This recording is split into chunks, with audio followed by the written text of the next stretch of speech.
Warning. The following video contains strong language that some viewers may find offensive or disturbing. What is the closest non-sexual thing to an orgasm you have experienced? That one time I used a neti pot and the sinus infection that had been ruining my life for the past week came out in one glorious blob. I swear to God it was like the size of a softball. All one gelatinous blob. I cried. Amazing. Edit, wow, this blew up a bit. To answer a few questions, I only use a neti pot with distilled water and medical-grade saline. Getting bacteria all up near your brain is a bad idea. On that note, if you want to try this, you need to clean the pot before and after really well. Personally, I use boiling water, followed by hot water and soap, followed by a rubbing alcohol rinse. After each use and before I use it next time. Boiling water is why I have a ceramic pot and not a plastic one. A lot of people find that using a neti pot makes their sinus infections worse because you're essentially shoving the bacteria deeper. Personally, I've never had this problem. But your mileage may vary. Some people like to use a rinse like once a week or so to prevent infections from forming. Again, it seems to depend on the person quite a bit. I only get sinus infections like once a year. Always in the fall when the farmers out south of Lake Okeechobee burn off all the dead sugar cane. All the smoke and burning pesticides are very irritating. So now I know to start rinsing regularly around that time to prevent infections from starting in the first place. Edit number 2, I'd suggest trying it in the shower at first so you can clean up any splashing easily. Also, it is pretty uncomfortable, especially at first. It's a bit like waterboarding yourself. But once you get the hang of it and how to breathe during, it's actually very nice and the end result can be lovely. Also, make sure you warm up the water a little bit so it's not cold. However, make sure it's not hot because burning your sinuses is not good. I've made that mistake. Not fun. Also, make sure the saline actually dissolves all the way so you don't get the little crystals in your nose. Getting my ear flushed out with warm water. Years ago I used one of those beeswax candle things that supposedly suck wax out of your ear when you light them on fire. Well, some of the ash floated down into the cone and hit my eardrum. So I went to the doctor and they flushed it out with a warm solution and it was the most satisfying feeling I've ever felt to date, orgasm aside. I had Rocky Mountain spotted fever and was lost in a brutal heat pain delirium for several days. When the fever broke, I was immediately drenched in sweat and felt a relief that was damn near orgasmic. The first time someone used one of those wire head scratchers on my scalp. By God, I was making goat noises. It was awkward, and yet so good. Had a severe poison oak rash all over my upper arm and shoulder. It itched like mad. I went in the shower and turned the water to near scalding hot and blasted my poison oak rash with it. It felt so good, I had this weird full-body orgasm. I was shuddering in pleasure as I stood in the shower. Back when capri pants were all the rage for ladies. I was wearing them while doing a tour of a banana plantation. I didn't see, hear, or feel any mosquitoes out there, but the next day I discovered that I had about 40 mosquito bites all over my calves and shins. It itched so bad I thought I might seriously injure myself. I went to take a shower thinking maybe blasting some ice water on my legs would help numb my nerves and give me some relief. It didn't, but when I got out, my friend handed me some Gold Bond medicated anti-itch lotion. I figured it's bullshit, but I'll try anything at this point. Plus I always put lotion on after a shower. So I'll just sub this special lotion for my normal shit. Rub the lotion all over my legs and I swear to God in about 15 seconds it felt like one. Angels had descended from heaven to gently scratch my mosquito bites without injuring my skin. Absolute fucking miracle. Felt so good. If Mr. Gold Bond had been there I probably would have blown him to thank him. It was that good.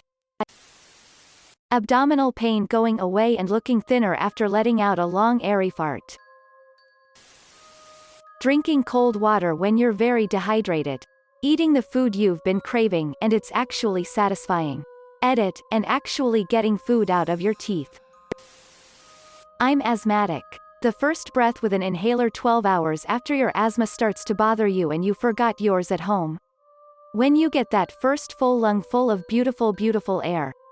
Edit, wow, didn't think this would blow up like it did. Thanks for the shiny metals. Asthmatics and other troubled breathers represent. Or when the inhaler isn't cutting it. The first minute or so on a nebulizer. I was working to install some factory test systems in Newark. And was going home to Detroit the next day and didn't get any sleep that night because every time I would nod off my throat would basically collapse. Like apnea plus almost no lung capacity from an asthma attack.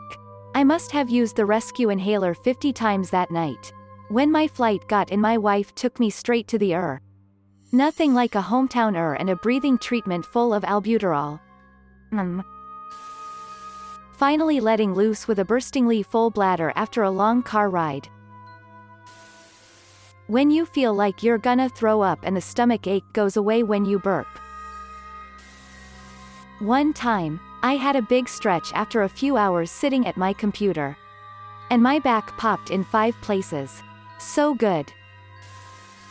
I'm not a very good musician, but I have had a few really great experiences with nailing some improvisational moments with a few friends. There's nothing quite like it. I had 2 huge plastic stents placed into each nostril for an entire month after surgery to fix my septum. The month was fucking dreadful.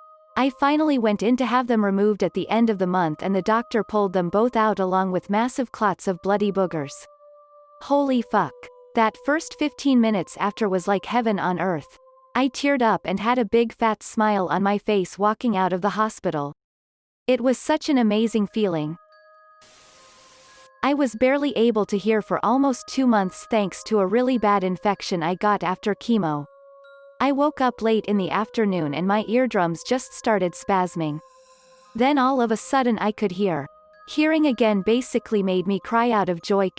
1. But the eardrum spasming was oddly pleasurable. 1. There was a possibility I was gonna need surgery that might cause permanent damage, plus not being able to hear music in a very stressful time wasn't great. That and I listen to music on a daily basis for probably a solid 8 hours out of my awake time in a day. It helps with my anxiety. Remembering the right answer for a test. Oh man. On the same level, I majored in computer science in college. And one time I spent like 5 weeks, 8 to 10 hours per day 7 days a week trying to figure out why my program would randomly not work when it worked so perfectly all the other times. I crawled so deep inside my brain, picturing the code in my head, and when I finally figured out what was causing those random failures, it was a total braingasm. Hopped on the computer, edited a few lines of code. And bam, fucking solved. I've never faced anything so intellectually challenging in my life since then. Not even in real life work, mainly because real life work is very different than academic setting work. So it was so satisfying to debug that one thing in my head that one time. Popping a joint after it's been sore for a while and getting a sudden flood of pain relief. Similar to this. About 10 years ago when I was still working as a bartender. I was talking to some of the guys who worked there about my back bothering me. One of the bouncers, who was a pretty huge guy, was like, "Let me see." So he felt around on my back for a second and said, "Feels like you've got a walnut stuck in here." Then he just like jammed his knuckle into the spot really hard for a couple seconds and I swear it felt like a warm waterfall went down my back. The pain and knot were gone. And it just felt like warm comfort.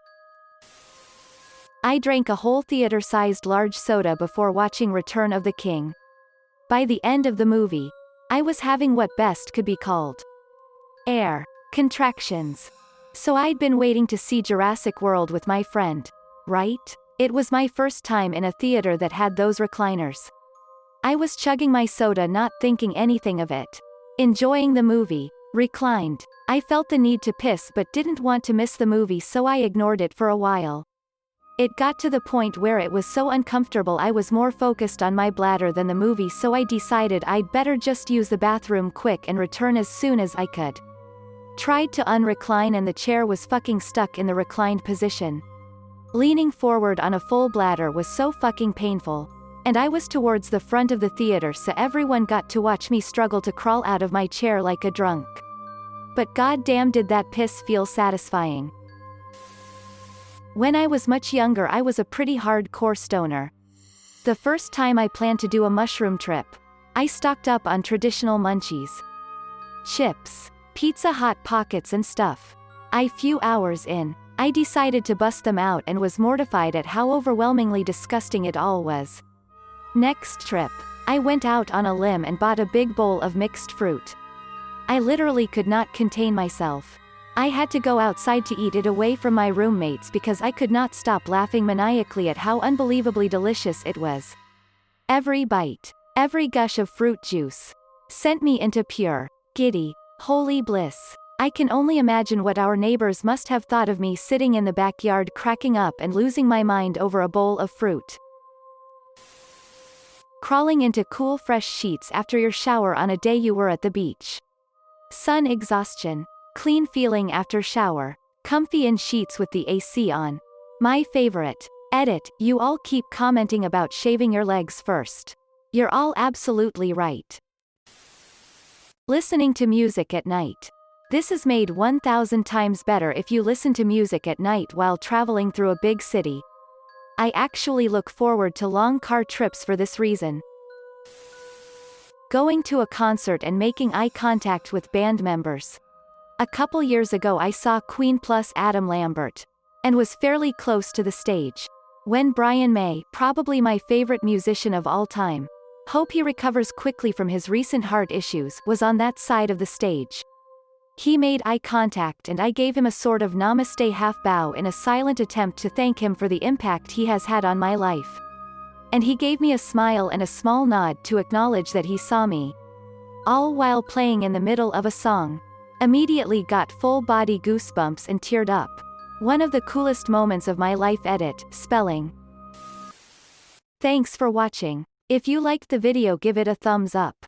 Don't forget to subscribe, and hit the notification button. See you next time.